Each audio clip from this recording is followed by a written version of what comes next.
तो ठीक है, अपन लास्ट क्लास में प्रोटीन स्टार्ट कर लिए थे, है ना। दो टाइप के प्रोटीन था हमारा, है ना। Fibrous and globular protein. आज हम लोग स्टार्ट करेंगे स्ट्रक्चर और डिफरेंट शेप क्या क्या है प्रोटीन के। चार टाइप के होते हैं: प्राइमरी, सेकेंडरी, टर्शियरी एंड क्वाaternary, है ना। प्राइमरी प्रोटीन क्या होता है? यहाँ पे sequence of amino acid connected होते हैं एक दूसरे से। यहाँ पे क्या होता है? सीक्वेंस ऑफ अमाइनो एसिड एक दूसरे से कनेक्ट रहते हैं, याद रखना, है ना। प्राइमरी प्रोटीन क्या होता है? Describe the sequence of amino acid connected together to form a polypeptide. It may contain more than one chain, है ना। एक से ज्यादा होंगे। स्ट्रक्चर जो है आगे आएगा। अभी के लिए डिफिनीशन देख लो। प्राइमरी, सेकेंडरी प्रोटीन दो टाइप के होते हैं, है ना। ठीक है। सभी में क्या होंगे? अमाइनो एसिड ही होगा, ठीक है। ये ध्यान रखना, ओके। सेकेंडरी प्रोटीन क्या है? Describe in which polypeptide chains can exist two types, है ना। यहाँ पे दो टाइप से प्रेजेंट होते हैं: अल्फा हेलिक्स और beta pleated sheet. Alpha helix का मतलब ये हुआ कि यहाँ पे ऐसे होगा, हेलिक्स टाइप का, ठीक है। और यहाँ पे हाइड्रोजन बॉन्डिंग होगा, है ना। कौन सा बॉन्डिंग से कनेक्टेड होगा यहाँ पे? Hydrogen bonding. और हाइड्रोजन बॉन्डिंग किसके किसके बीच में हो रहा है? सी डबल बॉन्ड ओ का जो ऑक्सीजन है, और हाइड्रोजन जो है NH2 का, उसके साथ यहाँ पे हाइड्रोजन बॉन्डिंग होगा, है ना। स्ट्रक्चर में आगे आएगा। अभी के लिए ध्यान रखना, हाइड्रोजन बॉन्डिंग है यहाँ पे, है ना। ठीक है। सिमिलरली प्लेटेड सीट में भी दो सीट रहेगा, कनेक्टर रहेंगे, ठीक है। बीटा प्लेटेड सीट में दो सीट रहेगा ऐसे, और दोनों कनेक्टेड होंगे हाइड्रोजन बॉन्डिंग से, है ना। जैसे यहाँ पे स्ट्रक्चर देख लो। प्राइमरी सिंगल दिख रहा है सबको, है ना। सिंगल है यहाँ पे, है ना। ठीक है। ये दिखा सबका प्राइमरी स्ट्रक्चर है, अमाइनो एसिड कनेक्टेड है एक दूसरे से, ठीक है। अमाइनो एसिड कनेक्टेड है। सेकेंडरी दो टाइप के होते हैं: अल्फा हेलिक्स, है ना।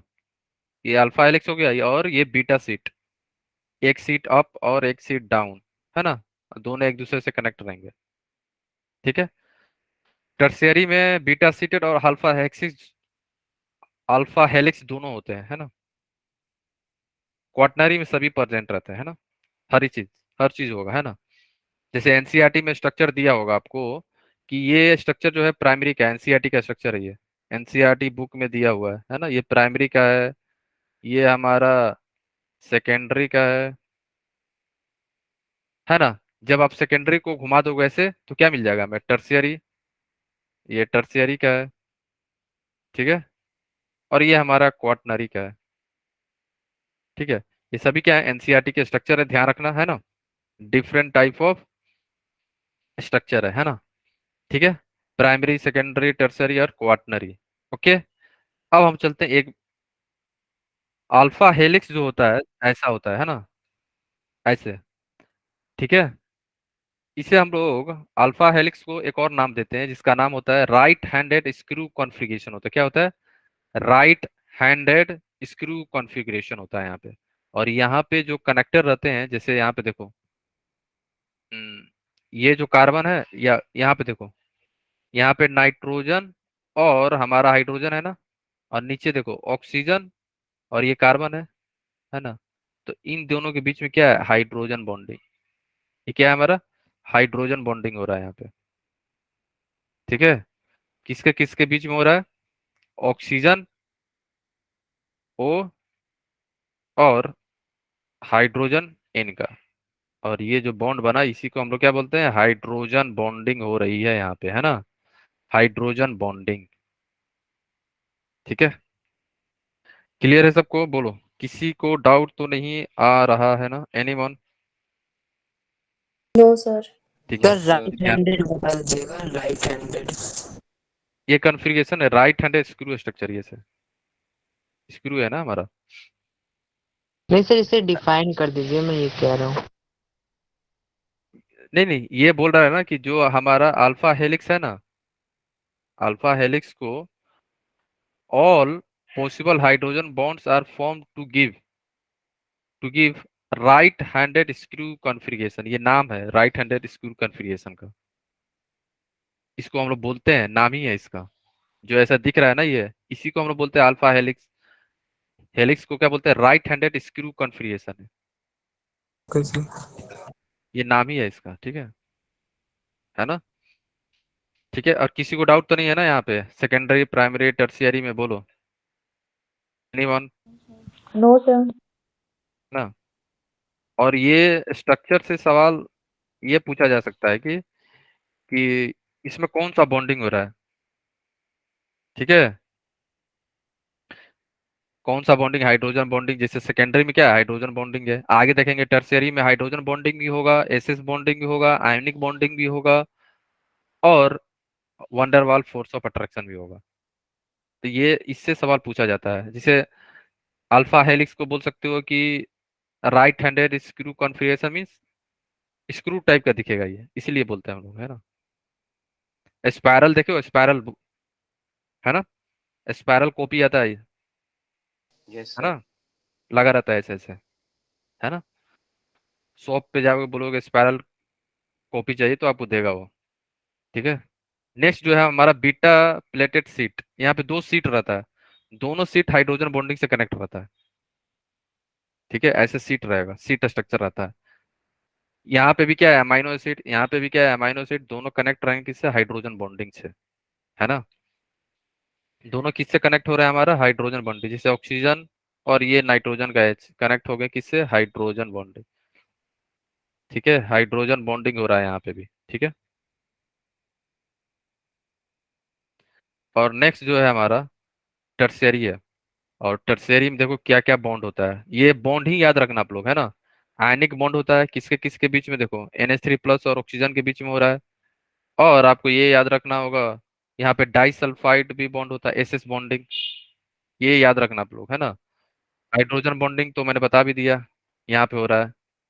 और वंडर वाल्स, कार्बन कार्बन के बीच में जो बॉन्डिंग होगा, कार्बन हाइड्रोजन, क्योंकि दोनों क्या है, नॉन पोलर है ना, ठीक है? ये याद रखना, disulphide bonding, ionic bonding, hydrogen bonding and van der Waal force of attraction. ये पूछ सकता है कि कौन सा बॉन्डिंग प्रेजेंट है, इंटरमोलिकुलर फोर्स ऑफ अट्रैक्शन, तो हाइड्रोजन है, आयोनिक है, डाइसल्फाइड है, और वंडरवाल फोर्स ऑफ अट्रैक्शन है।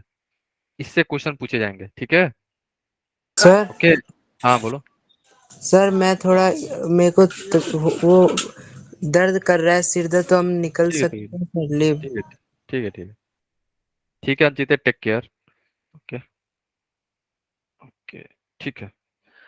आगे चले हम लोग, किसी को डाउट तो नहीं है ना? गाइस आप लोग का एग्जाम भी आ रहा है, तो अपने आप को अच्छे से केयर किया करो, है ना? ठीक है, किसी को डाउट तो नहीं है, आगे चले हम लोग, है ना? ये भी स्ट्रक्चर है क्वाटनरी का, बस ध्यान रखना, है ना? इतना ज्यादा डिटेल हम लोग को जाना नहीं। जैसे अल्फा बीटा है ना, ये सभी क्या है, अमाइनो एसिड ही है ना? यहाँ पे अमाइनो एसिड होता है लगभग, जैसे अल्फा में होता है अमाइनो एसिड ही, alpha amino acid, alpha amino acid, है ना? ये हमारा बीटा अमाइनो एसिड, है ना? और यहाँ पे heme, heme means haemoglobin group, haemoglobin, ठीक है? हेमोग्लोबिन है। Alpha amino acid, beta amino acid, है ना? अल्फा में लगभग लगभग अगर 141 के आसपास होता है अमाइनो एसिड, इसमें होता है लगभग 146 या 144 होगा, है ना, अप्रोक्स। इतना होता है अमाइनो एसिड, है ना? ये नंबर है। अल्फा कितना होगा, 141 के आसपास होता है, बीटा 146 के आसपास होता है ना? ठीक है, ये याद रखना कि ह्यूमन का इंसुलिन जो है ना, क्या होता है, ये हेक्सामर होता है, हेक्सामर। और हेमोग्लोबिन क्या होता है हमारा, टेट्रामर, ठीक है? वैसे ये बायो का पार्ट है, बस ध्यान रखना आप लोग, ओके? ठीक है, जैसे बीटा चेन मैंने बता दिया क्या है, अल्फ अमाइनो एसिड है यहाँ पे, अमाइनो एसिड है ना? अप्रोक्स मान लो 146 के आसपास होते हैं ये। और alpha, alpha means alpha amino acid, amino acid ये भी 141 के, 141 होते हैं लगभग लगभग, इतने अमाइनो एसिड प्रेजेंट रहते हैं, है ना? ये हेमी का स्ट्रक्चर है, किसका, हेमोग्लोबिन का, आयरन बीच में होता है, ठीक है? अब हम चलते हैं डी नेचर ऑफ प्रोटीन। देखो डी नेचर ऑफ प्रोटीन का मतलब ये हुआ, आपने फिजिकल या केमिकल प्रॉपर्टी चेंज करके प्रोटीन के जो बॉन्ड है उसको आप ब्रेक करने की कोशिश कर रहे हो।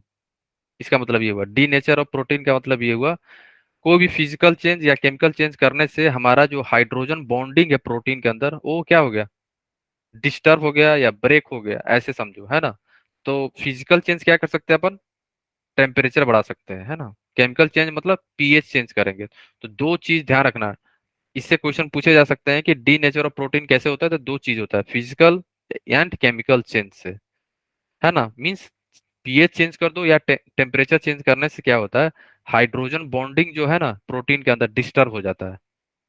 तो प्रोटीन के अंदर अगर हाइड्रोजन बॉन्डिंग डिस्टर्ब हो जाएगा तो वो उसका बिहेवियर जो होगा ना, फंक्शन जो होगा प्रोटीन का चेंज हो जाता है। उसी को अपन बोलते हैं डी नेचर ऑफ प्रोटीन, है ना। यहाँ पे लिखा हुआ if any physical and chemical change like change in pH, ये इंपॉर्टेंट है, चेंज इन पीएच, है ना। चेंज इन पीएच, इससे सवाल पूछा जा सकता है। And temperature, change in temperature, ये क्या करता है, D nature the structure, structure को चेंज कर देता है। कैसे, हाइड्रोजन बॉन्डिंग डिस्टर्ब हो जाता है यहाँ पे। अगर हाइड्रोजन बॉन्डिंग चेंज हो जाए तो दो जो प्रोटीन का फंक्शनलिटी है ना वो चेंज हो जाता है।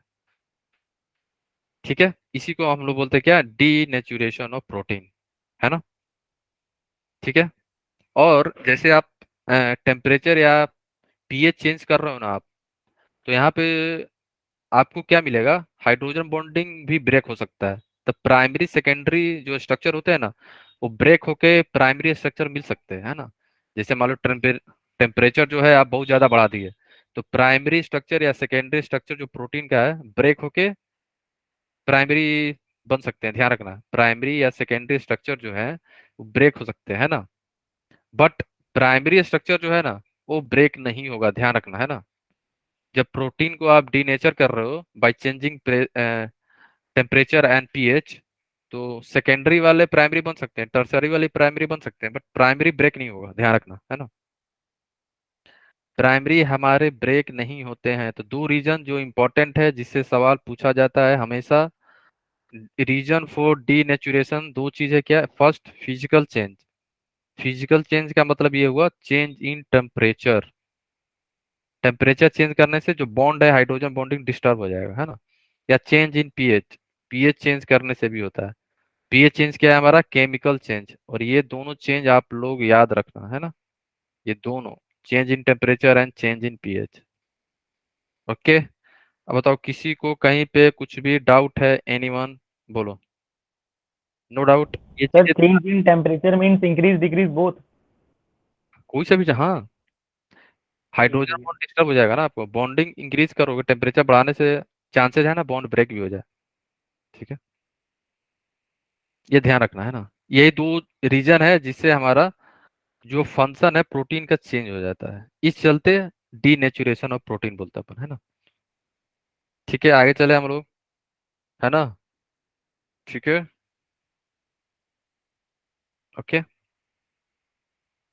है ना। अब देखो अब हम चलते हैं विटामिन। देखो विटामिन से दो दो जगह है जहां से क्वेश्चन आता है, एक तो विटामिन की सोलिबिलिटी और विटामिन डिफिशियंसी से क्या होता है। यही दो जगह से क्वेश्चन आएगा आपको मेंस में, है ना। बोर्ड में पूछ सकता है व्हाट इज विटामिन, तो वैसे एनसीईआरटी में भी लिखा हुआ है व्हाट इज विटामिन, है ना।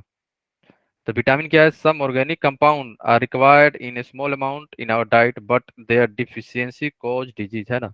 इससे सवाल पूछा जाएगा, है ना। ठीक है, कौन सा विटामिन के डिफिशियंसी से क्या होता है, इससे सवाल पूछा गया है और बोर्ड में भी पूछेगा आपसे, ध्यान रखना।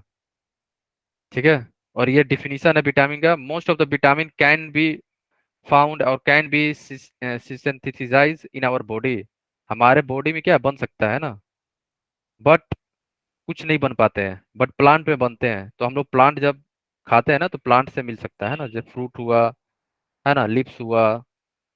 ठीक है, बहुत सारा प्रोटीन जो है हमारे बॉडी में नहीं बनता है, बट प्लांट में बनता है। तो हम लोग जब प्लांट को जब इंटेक करते हैं, खाते हैं, तो हमको वो प्रोटीन मिल जाता है ना, जो भी सर विटामिन है ना।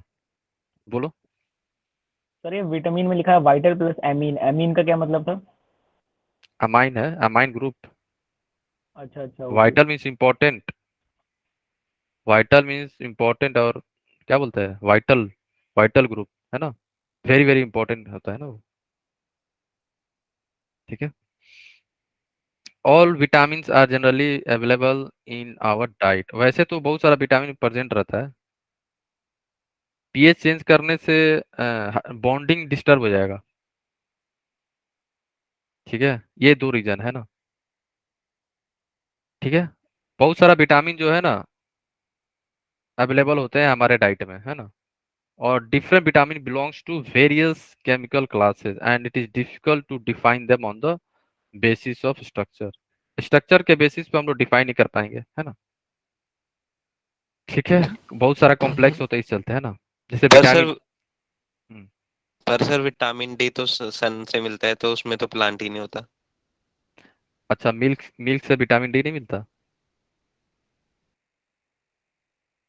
मिलता बोलो, है सर। तो मिल्क कहाँ से आता है? बोलोगे एनिमल से आता है, प्लांट से तो नहीं आ रहा है, लेकिन एनिमल प्लांट खा रहा है, वहां से भी आता है ना। और कुछ कुछ ऐसा फ्रूट है विटामिन, हाँ, मिल्क तो बटर से भी तो मिलता है ना विटामिन डी, और सन से भी, है ना। ठीक है, बोलो। Yes sir. ठीक है, तो ध्यान रखना, है ना, जैसे विटामिन आर, विटामिन को जैसे ABCD हम लोग, है ना, अल्फाबेटिकल में देते हैं, है ना, और कुछ को बी को और डिवाइड कर दिया हम लोगों ने, B1 B2 B6 B12, है ना। ठीक है, ये इतना डिटेल जो है हमारे लिए क्या इंपॉर्टेंट है, दो चीज, फिर से बोल रहा हूँ, कौन सा विटामिन सोल्यूबल है, कौन सा नहीं है, किससे क्या होगा, कम हो, अगर विटामिन का डिफिशियंसी हो रहा है तो आपको कौन सी डिजीज आपको हो जाएगा, ये इंपॉर्टेंट दो चीज, विटामिन की सर सोल्युबिलिटी एक एंड डाउट है। विटामिन से डिफिशियंसी। ठीक है, ये ध्यान रखना, है ना, बोलो। सर मतलब जो नेचुरल विटामिन होते हैं और आर्टिफिशियल विटामिन दोनों में कुछ फर्क होता है क्या? हाँ, ये फर्क होता है। जो आप क्या सप्लीमेंट होता है सर? अपन लेते हैं ना, सप्लीमेंट जो ले रहे हो आप, तो ये उतना ज्यादा इफेक्ट नहीं कर पाता, ऐसा देखा गया है। इसलिए लोग बोलते हैं कि फल से लो, है ना, जैसे मल्टीविटामिन कैप्सूल आता है ना, तो वहां पे भी सब विटामिन हाँ प्रेजेंट सर। रहता है। तो मल्टीविटामिन जो है लॉन्ग ज्यादा समय के लिए नहीं खा सकते हैं अपन, है ना, हाँ, ठीक है। इसलिए तो लोग मतलब बोलते सर हैं कि वो जो नेचर, हाँ, बोलो। सर जो नेचुरल होते हैं उसे ज़्यादा प्रेफर करना चाहिए। हाँ, ठीक है। ठीक है सर।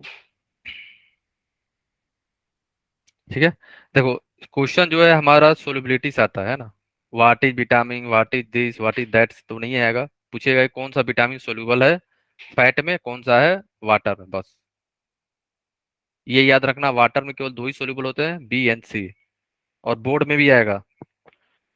ठीक है, विटामिन की सोलिबिलिटी जो है बोर्ड में भी 1 नंबर में आता है, मेरे टाइम में तो आया था, है ना, सोलिबिलिटी पे ध्यान रखना, है ना, विटामिन की सोलिबिलिटी पे क्वेश्चन बनता है और आता भी है, इंपॉर्टेंट है। Vitamin B and C soluble होता है केवल वाटर में, है ना, वाटर सोल्यूबल विटामिन है हमारा, है ना, और ये A D E and K क्या है, फैट सोल्यूबल होता है ना। ठीक है, क्लियर है। फैट सोल्यूबल का मतलब वाटर मीन सोल्यूबल है, ये याद रखना, है ना, ऐसा नहीं है कि पानी में सोल्यूबल होगा, नहीं, इनसोल्यूबल इन वाटर। तो क्वेश्चन ऐसे भी पूछ सकता है, कौन सा ऐसा विटामिन है जो वाटर में सोल्यूबल नहीं है, A D E and K, कौन सा ऐसा विटामिन है जो वाटर में सोल्यूबल है, तो B and C, vitamin B and C are water soluble. इसलिए क्या होता है ना कि विटामिन B और C का कैप्सूल भी खाओगे ना, आपको दिक्कत नहीं होता। अगर आपने विटामिन डी खा रहे हो तो हार्ट अटैक का चांसेस बढ़ जाता है, ध्यान रखना, है ना, ऐसा नहीं कि जोश में आएगा विटामिन डी खा रहे पूरा हड्डी मजबूत करने के चक्कर में। ठीक है, ये ध्यान रखना आप लोग, विटामिन डी जो है सोल्यूबल नहीं होता है पानी में। अगर ये पानी में सोल्यूबल नहीं है तो आपके बॉडी में कहीं ना कहीं जाके स्टोर होगा भी ये ध्यान रखना, ओके, है ना। Yes sir. सर हम्म, तो मतलब से सनलाइट नहीं में खाना चाहिए। खाना चाहिए, ये तो नहीं बोला मैंने खाना नहीं चाहिए, मैं ये बोला कि ज्यादा नहीं खाना चाहिए विटामिन डी।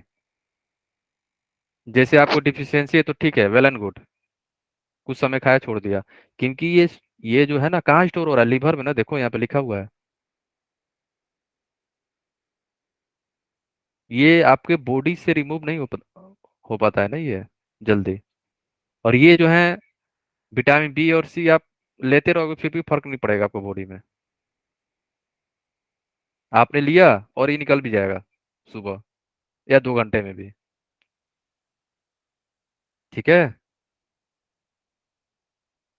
Okay sir. है ना, ये नहीं कि सर हाँ। सर जैसे विटामिन डी है तो विटामिन डी स्टोर होता है, तो सर स्टोर होता है तो हमारी बॉडी वर्कआउट भी करती है, एनर्जी करती है, तो उसमें तो हम्म। यूटिलाइज हो जाएगा ना। हाँ और लीवर में स्टोर हो रहा है तो उससे हार्ट अटैक का क्या रिलेशन है, ये दो चीजों का? देखो, जहां जहां रिक्वायरमेंट होगा ना तहां तहां तो ठीक है ना। मान लो कि आपको रिक्वायरमेंट है 1000 यूनिट जो है, 1000 या 12,000 के आसपास रिक्वायरमेंट होता है पर person vitamin D per day.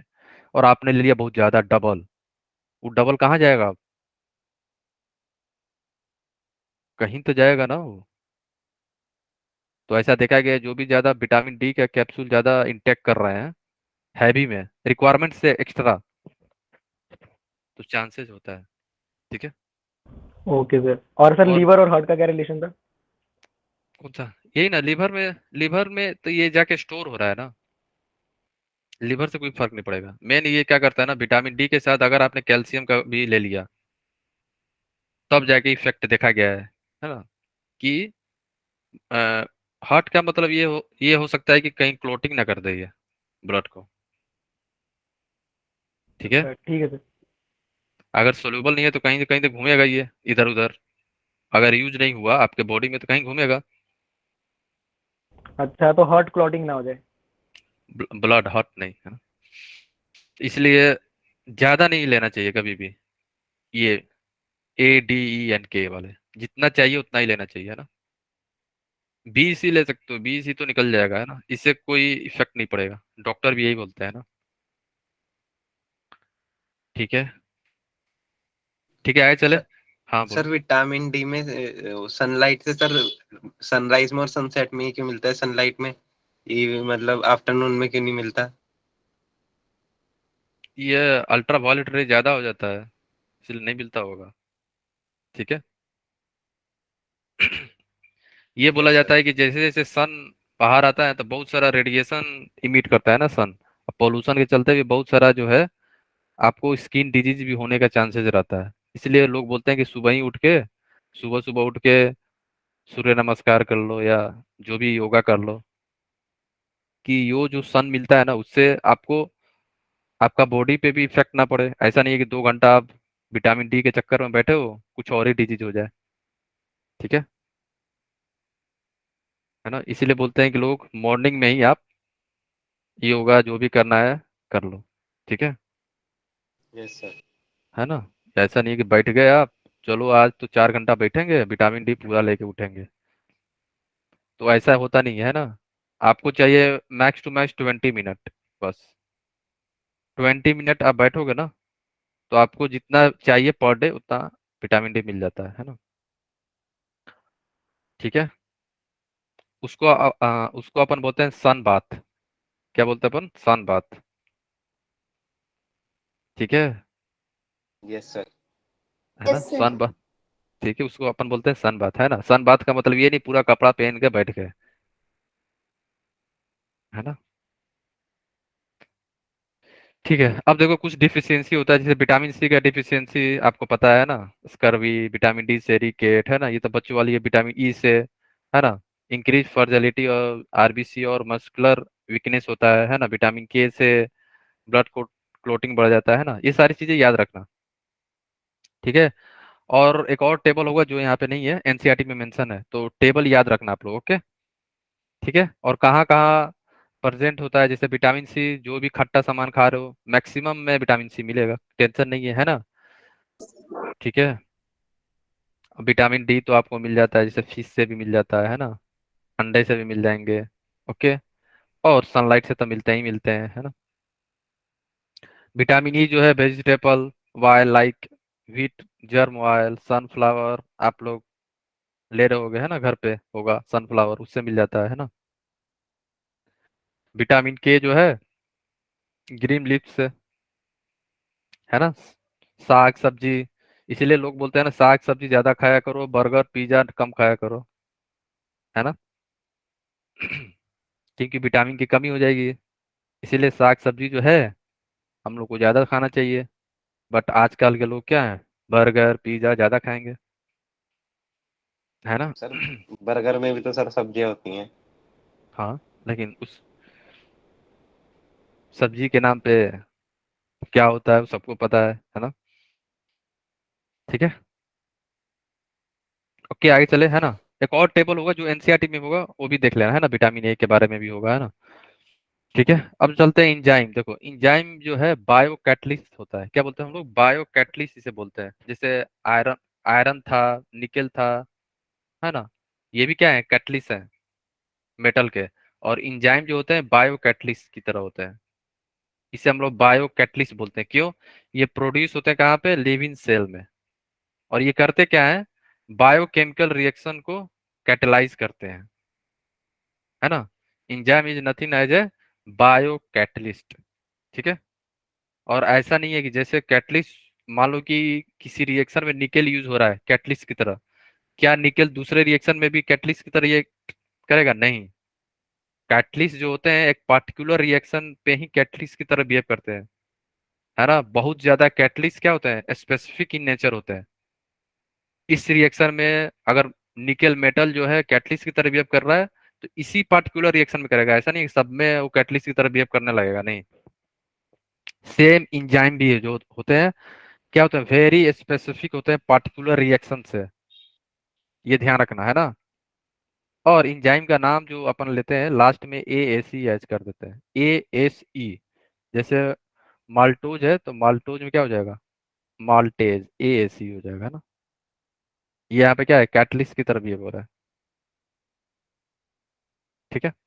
ये एनसीईआरटी में भी प्रेजेंट है ना। एनसीईआरटी में भी दिया हुआ है। ओके। अब चलते हैं हार्मोन्स। देखो, हार्मोन्स जो है ये क्या है, मॉलिक्यूल जो है इंटरसेल्युलर मैसेंजर रहता है ना। और ये डायरेक्ट ब्लड स्ट्रीम में चला जाता है, कहाँ से, इंडोक्राइन ग्लैंड से। और हमारे लिए इंपॉर्टेंट क्या है, टाइप ऑफ हार्मोन्स, है ना। टाइप ऑफ हार्मोन्स क्या होता है, एक तो हमारा होता है स्टेरॉयड, दो टाइप के होते हैं, पोली, पोली वाले हो गए, अमाइनो हो गए, है ना। अमाइनो एसिड का डेरिवेटिव हो गया। ये नाम याद रखना आपको, है ना। नाम सभी लोग याद रखना, ठीक है। Name is important. जैसे इंसुलिन हो गया, इंडोफ्रिन होगा, एस्ट्रोजन हुआ, एंड्रोजन हुआ, है ना। ठीक है। आजकल क्या है, लोग बॉडी बनाने के लिए स्टेरॉइड यूज करते हैं ना, जो कि सही नहीं है। ठीक है। ओके, आगे चले हम लोग। ठीक है। ये नहीं कि आपको भी बॉडी बनाने का मन करते तो चलो जल्दी से बना ले, 3 महीने में ही स्टेरॉइड ले लेके। कभी मत करना, है ना। It is not good. ठीक है। अब चलते यस हैं सर। न्यूक्लिक, हाँ, अब चलते हैं हम लोग न्यूक्लिक एसिड की तरफ। देखो, न्यूक्लिक एसिड क्या होता है, ऐसा देखा गया है कि it has been observed that nucleus of a living cell is responsible for this transmission of inherent character called heredity। जो सेल के अंदर जो न्यूक्लियस होता है ना, वहीं पे क्या प्रेजेंट होता है, न्यूक्लिक एसिड, है ना। अगर सपोज कर लो आप, हेरिडिटी का मतलब ये हुआ कि जैसे मान लो कि कोई एक्स है ना। ठीक है। ये एक्स हुआ, कोई मिस्टर एक्स है ना, और एक है मिस्टर जेड, है ना। और कोई वाई है ना, सॉन है ना, सॉन। ठीक है। एक्स बोल रहा है कि वाई मेरा बेटा है, जेड बोल रहा है नहीं ये मेरा बेटा है। ठीक है। ठीक है ना। अब तो कैसे प्रूव होगा कि वाई किसका बेटा है, एक्स डीएनए का है कि टेस्ट। जेड का है। तो एक चीज याद रखना कि एक ही चीज है जो हमारे आपके पेरेंट्स के आप में आता है। ठीक है। डीएनए जो होता है आपके पेरेंट्स का जो होगा वो आपका होगा, मैच करेगा ही। ऐसा नहीं है कि मैच नहीं करेगा, हो ही नहीं सकता, है ना। तो अब क्या होगा, एक्स और जेड का क्या होगा, डीएनए टेस्ट होगा, ठीक है। और वाई का भी होगा, जिसका मैच होगा उसका वाई क्या हो जाएगा, बेटा हो जाएगा, ठीक है। तो यही होता है, ठीक है। डीएनए टेस्ट जो होता है, लास्ट में अपन डीएनए टेस्ट पे आ जाते हैं ना। एक्स बोलेगा मेरा बेटा, जेड बोलेगा मेरा, दोनों के बीच में खूब चल रहा है लड़ाई झगड़े, है ना। तो इससे बेटर है कि क्या कर ले, अपन डीएनए टेस्ट कर ले, है ना। और तो देखने से तो नहीं बोल सकते ना कि ये भी मेरे जैसा दिख रहा है, वो भी मेरे जैसा दिख रहा है, ये भी तो मेरा ही बेटा है ना। नाक मेरे जैसे, बाल मेरे जैसे, है ना। ऐसे थोड़ी होगा। ठीक है। तब हम चलते हैं डीएनए, और डीएनए से ही बहुत सारा चीजें हम लोग फाइंड करते हैं, ठीक है ना, कि हमारा पूर्वज कैसे थे, है ना, कहाँ से आए हो, कहाँ से हो, सब चीज पता चल जाता है डीएनए से, ठीक है। डीएनए जो है केवल आपका पेरेंट्स का ही नहीं होता है, मतलब बहुत दूर तक आपको बता सकता है कि आप कहाँ से हैं, कहाँ से ओरिजिन हुआ है आपका, ठीक है। ओके।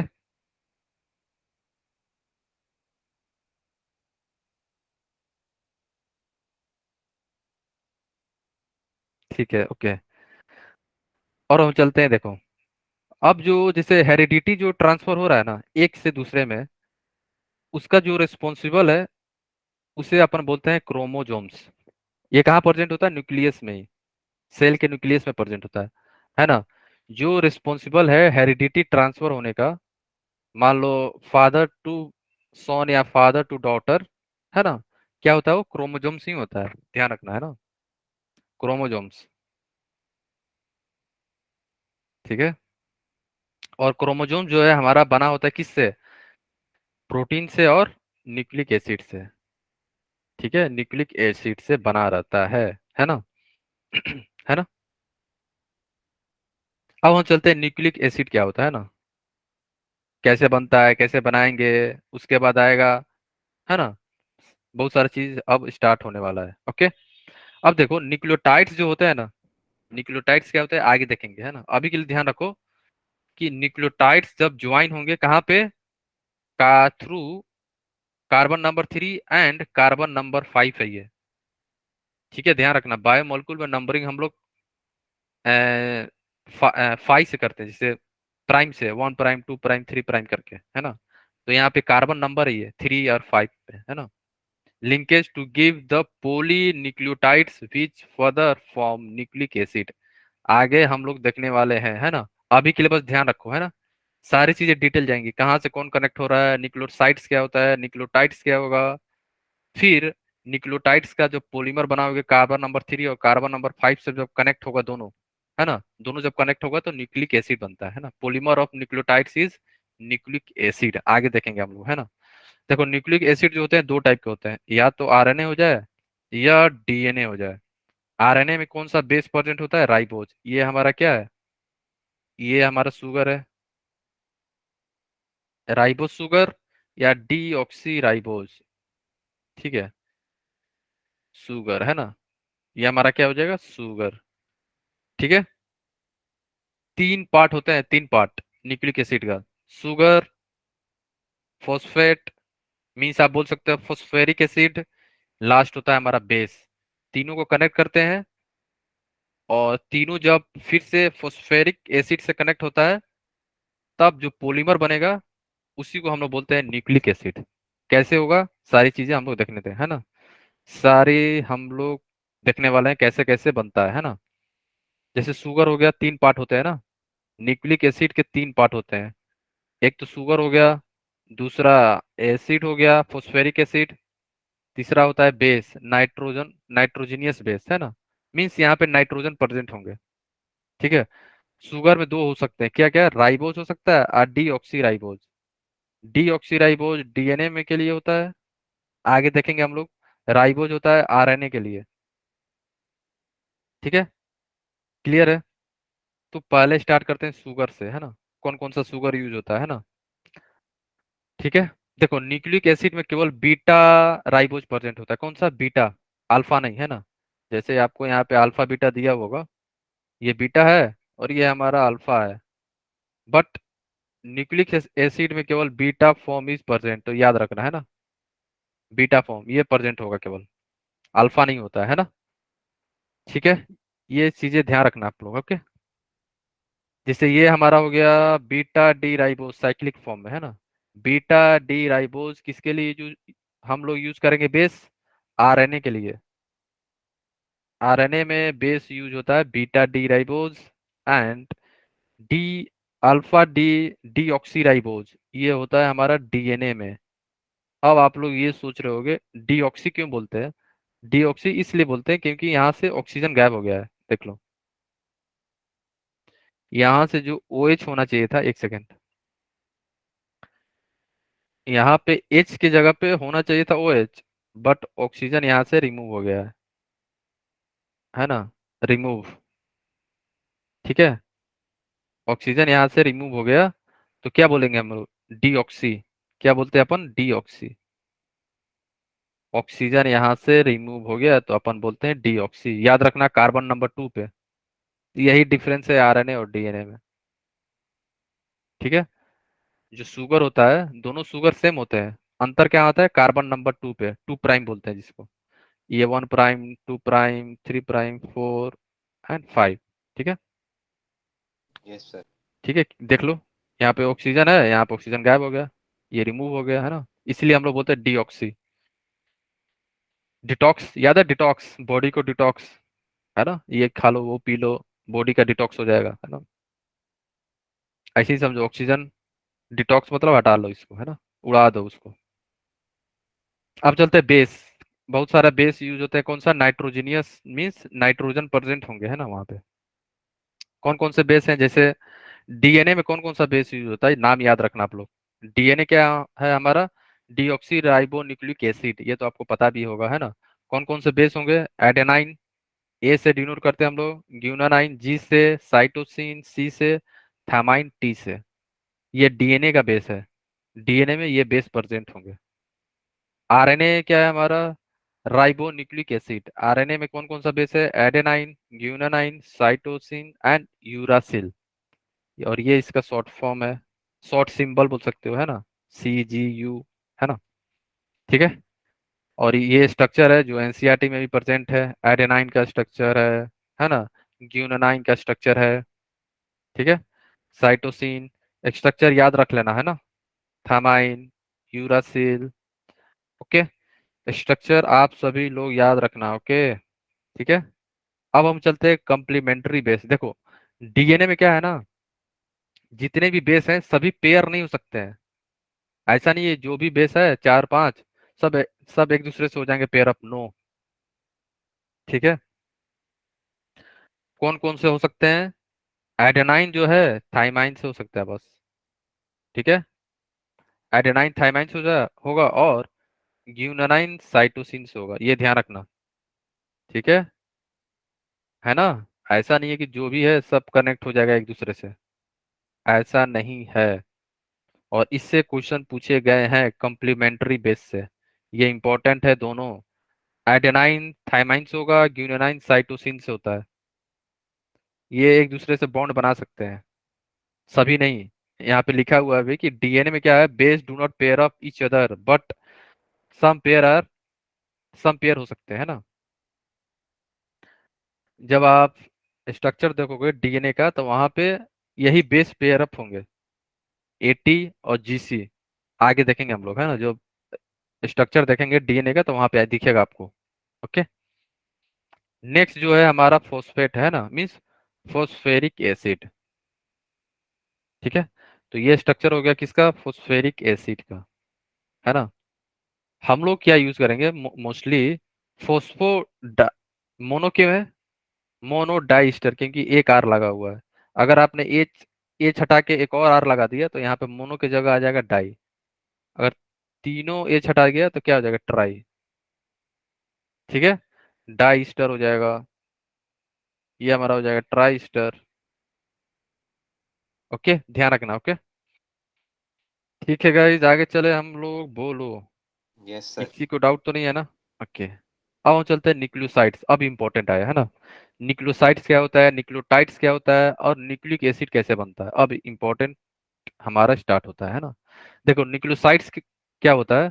जब आप शुगर शुगर को और बेस को मिलाओगे ना तो हमें मिलेगा न्यूक्लियोसाइड्स, है ना। जब शुगर और बेस का कॉम्बिनेशन कहाँ पे होगा, ये कार्बन नंबर याद रखना, it is very very important. किस कार्बन पे होता है ये? C1। 3 and 5। और आप बोल सकते हो C1'। ये याद रखना है ना, it is very very important. आप लोग को अगर ये 2-3 लाइन याद रहेगा ना, तब खुद से डीएनए और आरएनए बना सकते हो। ठीक है। न्यूक्लियोसाइड्स क्या होता है? Combination of sugar and base at carbon number 1 या 1'। ठीक है। तो न्यूक्लियोसाइड्स बन गया, है ना। और यहाँ पे शुगर को आपको जो लेना है आप ले सकते हो, है ना, राइबोज या डीऑक्सी राइबोज, है ना। ठीक है। और बेस, बेस जो लेना है आप ले लेना, है ना। डीएनए का बेस अलग है, आरएनए का बेस अलग है। ये डिपेंड करेगा क्या बना रहे हो आप, डीएनए बना रहे हो कि आरएनए बना रहे हो, है ना। अब आता है न्यूक्लियोटाइड्स। आपने न्यूक्लियोसाइड्स बना लिया, शुगर और बेस को अटैच कर लिया। अब हमें हमको अटैच करना है क्या? फॉस्फेट। ठीक है। तो फॉस्फेट कहाँ ऐड होगा, अब ये बताओ। न्यूक्लियोसाइड्स तो बन गया हमारा, है ना। शुगर और बेस कार्बन नंबर 1 पे हो गया अटैच। न्यूक्लियोसाइड जो होगा कार्बन नंबर 5 पे आएगा। कहाँ पे आएगा? 5 पे। ये 1 पे हो गया, ये 5 पे अटैच होगा। आगे देखेंगे, है ना। तो यहाँ पे लिख लो, फॉस्फेट जो अटैच होगा कहाँ पे? C5 पे, मीन्स 5'। तो हमें क्या मिल जाएगा? न्यूक्लियोटाइड्स। यही हमें बनाना था। न्यूक्लियोटाइड्स अगर एक बार बन गया तो न्यूक्लिक एसिड आपका बन गया, है ना। अब क्या करना है? अब हम इसका पॉलीमर बनाएंगे। पॉलीमर बनाने के लिए इसका मतलब क्या हुआ? बहुत सारे यूनिट को ऐड करते जाएंगे। तो कैसे ऐड करेंगे हम लोग? याद रखना, हम लोग यहाँ पे ऐड करते हैं फॉस्फेट को। ठीक है। सी C3 कार्बन से, है ना। कौन से कार्बन से? C3, है ना। C3 कार्बन पे फॉस्फेट ऐड होगा। कैसे ऐड होगा आगे देखेंगे स्ट्रक्चर से, है ना। अभी के लिए ध्यान रखो, फॉस्फेट जो है C3 carbon, C3 means C3'। 3'। ठीक है। तो इसका जो पॉलीमर बनेगा, पॉलीमर एक यूनिट नहीं, बहुत सारे यूनिट जब मिल जाएंगे, है ना, तो आपको मिलेगा न्यूक्लिक एसिड। इसका जब आप पॉलीमर होगा, पॉलीमर बनाओगे तो आपको मिल जाएगा क्या? Nucleic acid. न्यूक्लिक एसिड का फॉर्मेशन हो गया है। और हम लोग यही बना रहे हैं कब से, है ना। ठीक है। ठीक है गाइस, बोलो। ये इंपॉर्टेंट है, 3 लाइन, है ना। ये C1, C5 एंड C3, ये अगर आपको समझ में आ गया तो आप इजिली डीएनए और आरएनए का स्ट्रक्चर बना सकते हो, है ना। कैसे बनाएंगे आगे आएगा, है ना। ये नंबर याद रखना, C5, C1 एंड C3। अब देखो, ये हमारा बेस हो गया एक, है ना। बेस ले लिया मैंने एक, है ना। और ये मैंने शुगर ले ली एक। कौन सा शुगर है देखो तो, सभी लोग, अच्छा, इसका मतलब अपन डीएनए बना रहे हैं यहाँ से। ठीक है। डीऑक्सीराइबोज, इसका मतलब डीएनए है। डीएनए बना रहे हैं हम लोग, है ना। फर्स्ट क्या करना है? शुगर प्लस बेस को ऐड करना है। शुगर प्लस बेस को ऐड करना है, कंबाइन करना है। किस कार्बन पे कंबाइन होंगे? कार्बन नंबर, बोलो। प्राइम 1। प्राइम 1, कार्बन नंबर 1 पे, है ना। तो ये शुगर यहाँ यहाँ पे लिख लो। ठीक है। तो ये जो हमारा 1' हो गया, ये 2', 3', 4' एंड 5'। तो इसका एच और इसका ओ एच कंबाइन होके निकल गया पानी। पानी पानी हो गया, पानी पानी कर दिए तो यहाँ पे बॉन्ड बन गया। ठीक है। बोलो।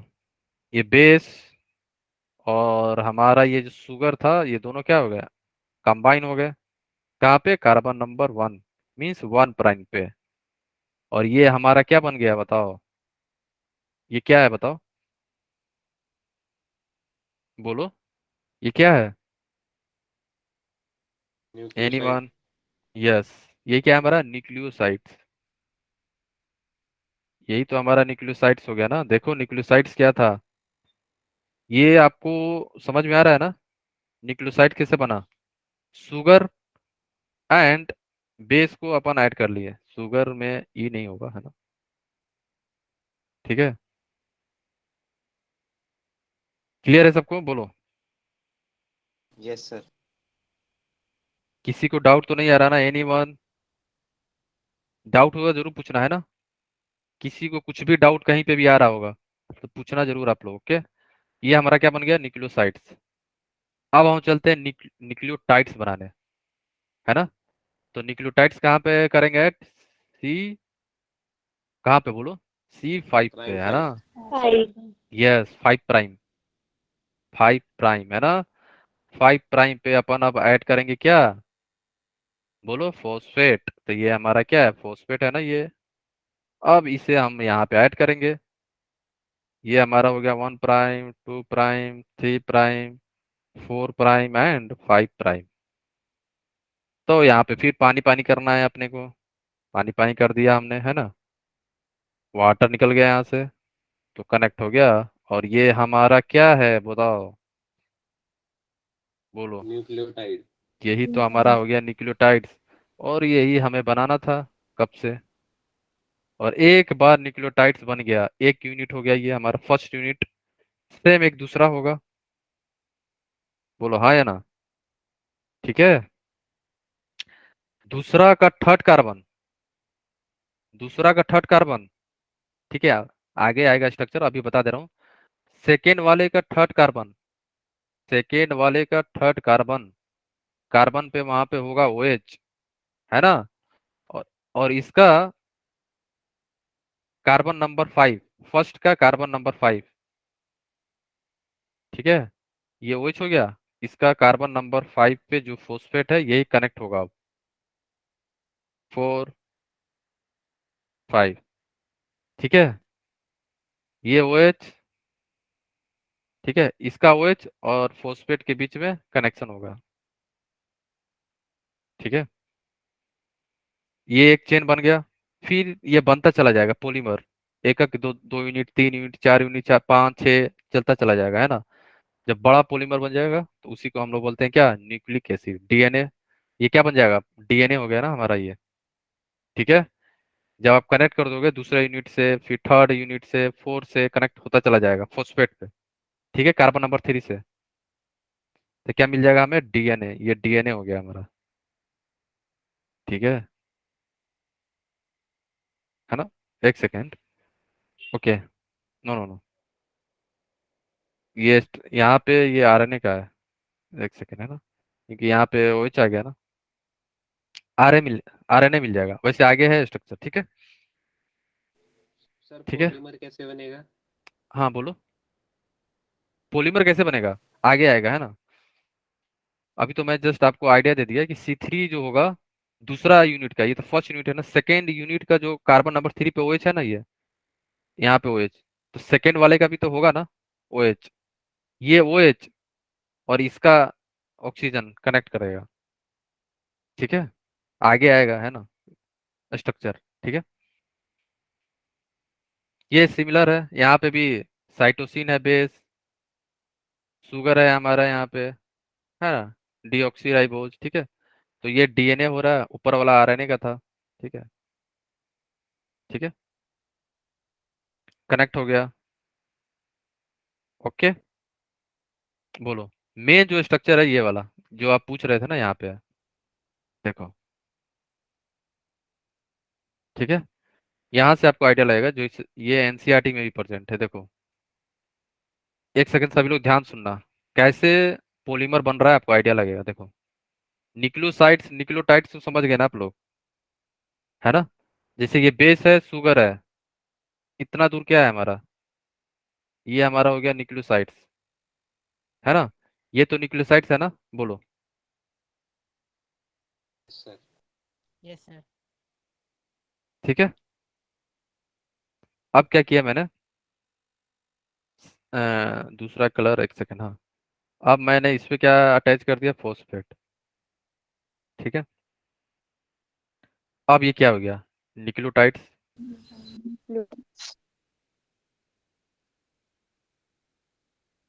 ठीक है? अब मैं क्या बोल रहा था कि जब आप कनेक्ट करोगे कार्बन नंबर 3 से कनेक्ट होगा ये, दूसरे का कार्बन नंबर 5 पे जो फॉस्फेट है उससे। ये मान लो फर्स्ट यूनिट है हमारा, सेकेंड यूनिट यहाँ पे है ना। ये भी क्या है हमारा, अगर ये देखोगे ये क्या है, ये भी तो क्या है हमारा, न्यूक्लियोटाइड्स है ना। बोलो, ये भी क्या है हमारा, न्यूक्लियोटाइड से है ना, सेकेंड, है ना। फर्स्ट का कार्बन नंबर 3, सभी लोग देखो, फर्स्ट का कार्बन नंबर 3 पे, यहाँ पे एक सेकेंड कलर, है ना। कार्बन नंबर 3 दिख रहा है सबका, फर्स्ट वाले का, है ना। और सेकेंड वाले का कार्बन नंबर 5 देखो, कार्बन नंबर 5 पे फॉस्फेट था ऑलरेडी, तो ये फॉस्फेट जाके अटैच हो जाएगा इससे, कार्बन नंबर 3 जो है फर्स्ट वाले का, उसके साथ कनेक्ट हो जाएगा। फिर क्या होगा, फिर ये फॉस्फेट जो है किससे कनेक्ट हो जाएगा, दूसरा यूनिट से। और ये जो OH है थर्ड वाला, किससे कनेक्ट हो जाएगा, दूसरे का फॉस्फेट से। और ऐसे ये चेन बनता चला जाएगा, है ना। एक यूनिट, सेकेंड, थर्ड, फोर्थ, सारे यूनिट कनेक्ट होते चले जाएंगे एक दूसरे से। जो बहुत बड़ा चेन बन जाएगा, उसी को हम लोग बोलते हैं क्या, न्यूक्लिक एसिड। समझ गए। DNA हो सकता है, RNA हो सकता है, ये डिपेंड करता है कि किस पे, कौन सा बेस है, कौन सा शुगर है। ओके। Yes sir. अब बताओ किसी को डाउट है यहाँ पे, एनीवन बोलो। No sir. किसी को कहीं पे कुछ भी डाउट है।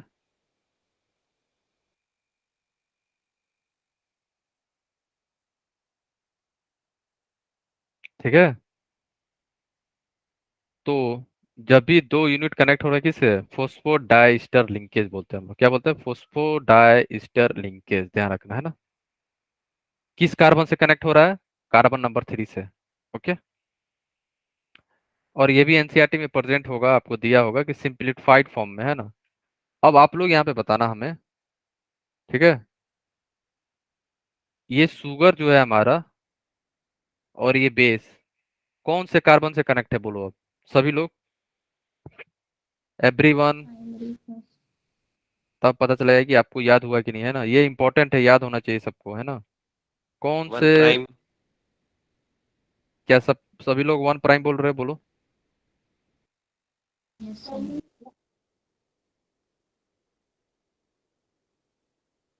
1 प्राइम से, है ना। और शुगर और फॉस्फेट किससे कनेक्ट था, 5 प्राइम। It's fine. 5 प्राइम से। ठीक है। ये मान लो हमारा फर्स्ट यूनिट था हमारा, है ना, फर्स्ट। और ये हमारा सेकेंड है, ये भी किससे कनेक्ट होगा, 1 प्राइम से। ये भी किससे कनेक्ट हुआ होगा, 5 प्राइम से। बट जब ये कनेक्ट हो रहा है किससे, फॉस्फेट जो है सेकेंड वाले से जब कनेक्ट कर रहा है, ये जो बॉन्ड बना है यहाँ पे, ये वाला, ये वाला, ये क्या है, कौन सा बॉन्ड है, शुगर का 3, है ना, क्या है, 3 प्राइम। 5 prime, 3 prime. समझ गए ना। 3 प्राइम किसका है, शुगर का है, फर्स्ट वाले का शुगर का। 5 प्राइम किसका है, सेकेंड वाले शुगर का। ठीक है। 5 प्राइम में क्या है, फॉस्फेट है, तो फॉस्फेट से कनेक्ट हो रहा है। तो ऐसे याद कर सकते हो कि एक का 3 प्राइम, दूसरे का 5 प्राइम कनेक्ट हो रहा है बस। ठीक है। वैसे याद करने के लिए कि एक का थर्ड प्राइम, दूसरे का 5 प्राइम के साथ कनेक्शन हो रहा है। ठीक है। Yes sir. बताओ किसी को दिक्कत, कहीं पे कुछ भी, कोई प्रॉब्लम, क्लियर है, अपन आगे चले, है ना।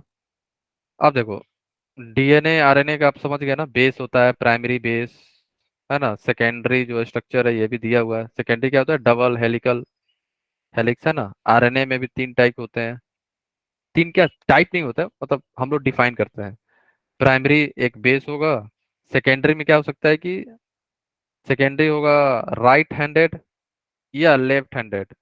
देखो DNA दोनों टाइप से होते हैं, ऐसे होंगे DNA। ठीक है। डबल हैंडेड, एक जा रहा है ऐसे, दूसरा भी ऐसे ऐसे जाएगा, है ना, पूरा ऐसे होता है। ठीक है। बट आरएनए जो होगा ना एक टाइप से होगा, ऐसे होगा केवल बस, या ऐसे लेफ्ट या राइट हैंडेड होता है, ठीक है।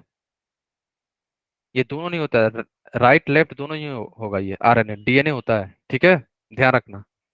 ओके, जैसे डीएनए आरएनए का स्ट्रक्चर देखो आप लोग, अंतर क्या है, यहाँ पे अंतर आएगा, है ना, जब आप ड्रॉ करोगे उस समय OH परसेंट है, इसका मतलब ये आरएनए हो गया, और ये क्या हो जाएगा हमारा डीएनए, है ना। और ये स्ट्रक्चर एनसीईआरटी में प्रेजेंट है ना।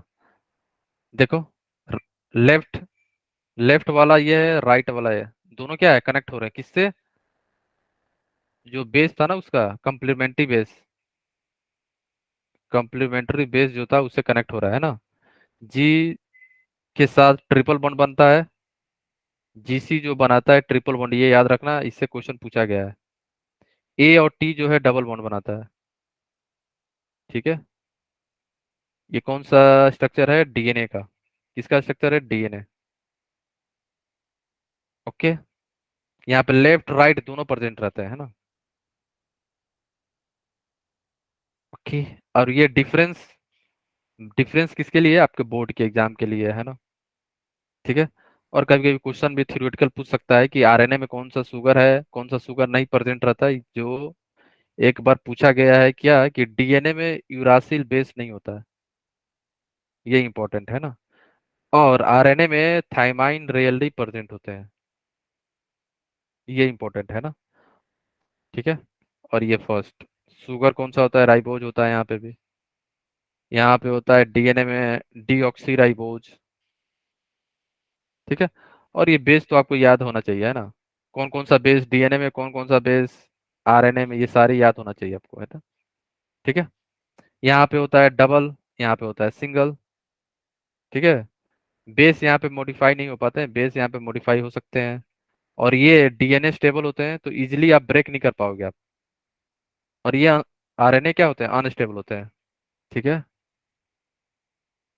बोलो, किसी को कहीं पे कुछ भी डाउट है, एनीवन, बोलो, नो सर। है ना। तो कुछ पार्ट अपन जीओसी देख लेते हैं ना, बेसिक पार्ट। हाँ, इंडक्टिव नेक्स्ट क्लास से स्टार्ट करेंगे, बट उससे पहले जो है आप लोग देख लेते हैं आप लोग, है ना। और हमारा बायोमोलिक्यूल इसी के साथ कंप्लीट हो चुका है ना। और हम लोग स्टार्ट करते हैं अब जनरल ऑर्गेनिक केमिस्ट्री। तो इंटरमीडिएट पढ़ने से पहले अपन ये देख लेते हैं इफेक्ट, कौन कौन सा इफेक्ट है ना। इंडक्टिव इफेक्ट, इलेक्ट्रो, फिर हाइपर कंजुगेशन, मेजोमेरिक इफेक्ट, है ना, रेजोनेंस, सारी चीजें क्लास अपन कब देख तक लेंगे। ओवर होगी? बस 10 मिनट में, अब ज्यादा नहीं बचा है ना। हाँ, ज्यादा नहीं है, देखो इलेक्ट्रॉनिक इफेक्ट जो होते हैं दो टाइप के होते हैं। ये क्यों होते हैं, due to the movement of electron in the molecule. हाँ बोलो। हाँ, जैसे इलेक्ट्रॉनिक इफेक्ट दो टाइप के होते हैं, एक तो होते हैं हमारे परमानेंट, दूसरा होता है टेम्पोरी इफेक्ट, है ना। परमानेंट इफेक्ट होता है, टेम्पोरी इफेक्ट होता है। टेम्पोरी इफेक्ट मॉलिक्यूल के अंदर ही होता है ना, मॉलिक्यूल के अंदर ही ऐसा चेंज होगा जिससे परमानेंट इफेक्ट होता है। टेम्पोरी कब होगा, जब कोई बाहर से कोई रिएजेंट आएगा मॉलिक्यूल के पास, तब टेम्पोरी इफेक्ट जनरेट होता है ना।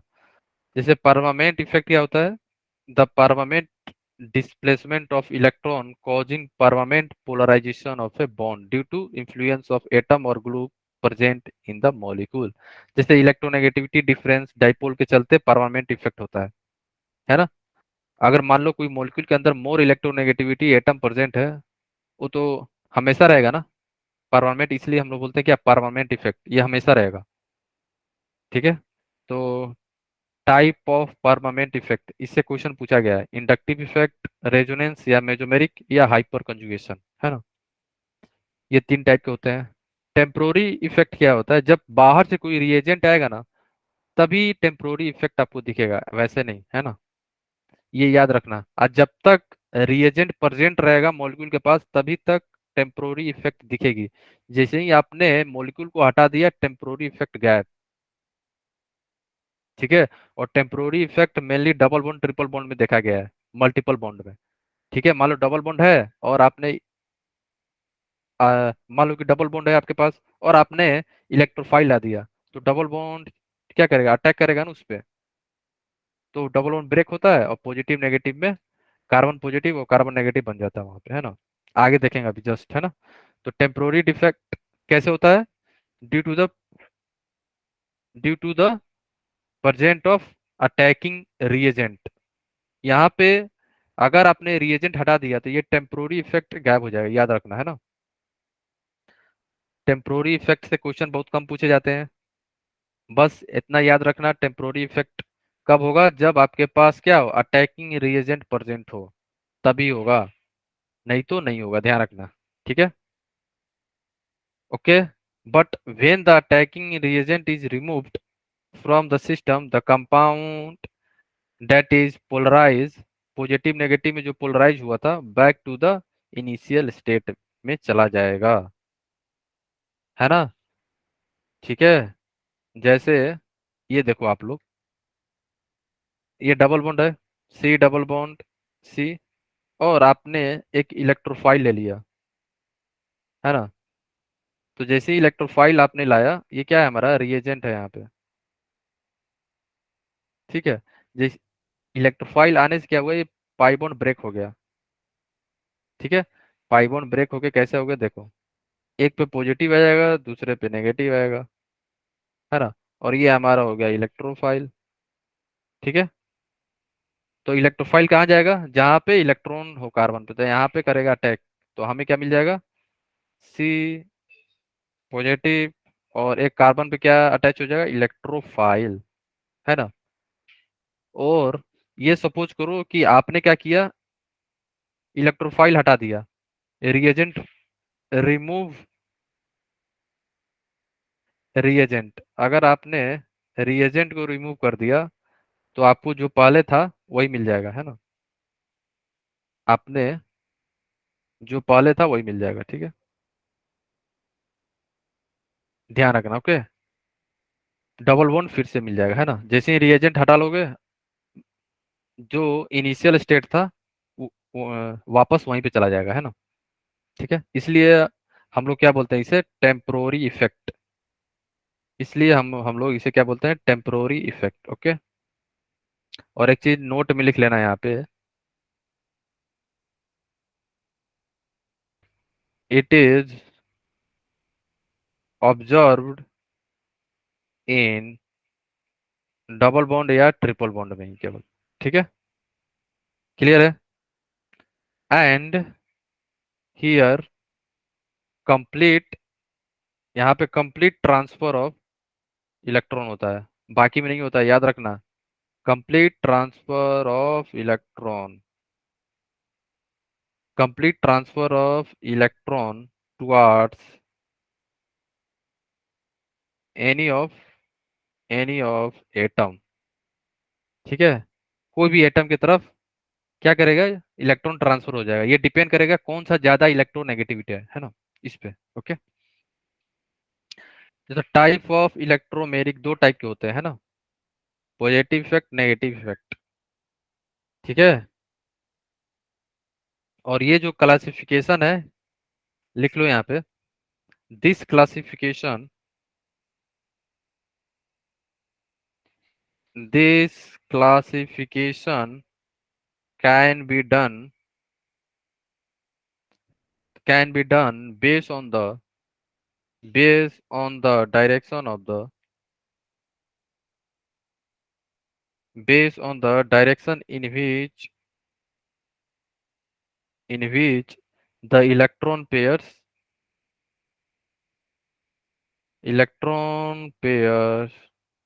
is transferred, किधर इलेक्ट्रॉन पेयर ट्रांसफर हुए हैं उसके बेस पे इफेक्ट होता ही है, कैसे देखो, प्लस ई इफेक्ट कब होगा, जब पाई बॉन्ड जो है move toward attacking reagent, pi bond जो है हमारा, अगर अटैक किया, पाई बॉन्ड ही क्या अटैक करेगा, किसको, रिएजेंट को। जैसे देखो, मान लो कि अगर आपके पास डबल बॉन्ड है ना, और यहाँ पे इलेक्ट्रोफाइल है, तो पाई बॉन्ड क्या है, इलेक्ट्रॉन डेंसिटी ज्यादा है यहाँ पे, तो पाई बॉन्ड यहाँ पे अटैक करेगा इलेक्ट्रोफाइल पे, ये आगे समझ में आएगा, है ना। जब ऑर्गेनिक स्टार्ट हो जाएगा तब आपको समझ में आएगा कि पाई बॉन्ड जो होता है न्यूक्लियोफाइल की तरह बिहेव करता है। ठीक है, तो पाई बॉन्ड ब्रेक होगा तो यहाँ पे कार्बन पे पॉजिटिव और एक पे नेगेटिव आ जाएगा। अब यहाँ पे इलेक्ट्रोफाइल जो है हमारा नेगेटिव वाले कार्बन पे अटैच हो जाएगा और हमें मिल जाएगा क्या, सी पॉजिटिव सी ई। यहाँ पे इलेक्ट्रोफाइल अटैच हो जाएगा। ठीक है, ये कब हो रहा है, जब पाई बॉन्ड जो है मूव कर रहा है हमारा, move toward the attacking reagent. Pi bond कर रहा है ना अटैक यहाँ पे। नेगेटिव कब होगा, जब pi bond move away from the attacking reagent, मतलब न्यूक्लियोफाइल ले लो आप। यहाँ पे मान लो आपने ले लिया कीटोन, कीटोन या अल्डिहाइड को भी, ठीक है, मान लो कीटोन ले लिया आपने। ठीक है, कीटोन ले लिया, प्लस यहाँ पे है आपके पास न्यूक्लियोफाइल। ठीक है, तो न्यूक्लियोफाइल क्या करेगा, यहाँ पे अटैक कर देगा इस कार्बन पे, तो ये डबल बॉन्ड ब्रेक होके ऑक्सीजन पे चला जाएगा। तो आपको कुछ ऐसा दिखेगा, ऑक्सीजन पे आ गया हमारा नेगेटिव और यहाँ पे न्यूक्लियोफाइल अटैच हो गया। ठीक है, तो ये ई माइनस हो गया ना, माइनस चार्ज आ गया, तो इसलिए हम लोग बोलते हैं इलेक्ट्रो इलेक्ट्रोमेरिक इफेक्ट है ना, तो नेगेटिव हो गया। और यहाँ पे पॉजिटिव आया था तो ई प्लस हुआ, है ना। ठीक है, यही है। ओके, ठीक है गाइस, है ना। तो नेक्स्ट क्लास से अपन स्टार्ट कर देंगे ब्रेकिंग ऑफ बॉन्ड, है ना, और उसके बाद इंडक्टिव हाइपर कंजुगेशन जो इंपॉर्टेंट है हम लोग स्टार्ट कर लेंगे। ओके, ठीक है, यस बोलो सर। किसी को डाउट है, एनीवन। सर इसमें एक बार इलेक्ट्रोफाइल के एग्जांपल ठीक है, बता दीजिए। ओके, ठीक है, ठीक है। इलेक्ट्रोफाइल हम लोग वैसे पढ़ेंगे अभी अभी अभी एग्जाम्पल पे मत जाओ, है ना। इलेक्ट्रोफाइल न्यूक्लियोफाइल हम लोग पढ़ने वाले हैं। ठीक है, वो आएगा, डिटेल आएगा। Yes sir. इलेक्ट्रोफाइल डिफिनीशन पूछ रहे हो तो इलेक्ट्रोफाइल हम उसे बोलते हैं जहाँ पे इलेक्ट्रॉन की डेफिशिएंट है। ठीक है, वैसे एग्जाम्पल आएगा आगे, जब हम अब तो ऑर्गेनिक स्टार्ट हो गया ना हमारा, तो सारी चीजें आएंगी, है ना सर। बोथ कार्बन देन ये डिपेंड करेगा आगे, आकाश। ठीक है, सब आएगा आगे, है ना। कौन से कार्बन पे पॉजिटिव आना चाहिए, कौन से पे नेगेटिव आना चाहिए, ये डिपेंड करता है स्टेबिलिटी पे, आगे आएगा, है ना। अभी के लिए मैंने जस्ट बताया कि इलेक्ट्रोमेरिक इफेक्ट जो होता है टेम्पोररी होता है, क्यों होता है, बस इतना जानना है। Okay, yes sir. ओके, ठीक है, ठीक है। सो अपन मिलते हैं नेक्स्ट सेशन में, तब तक के लिए bye bye, take care and keep learning and keep smiling all of you.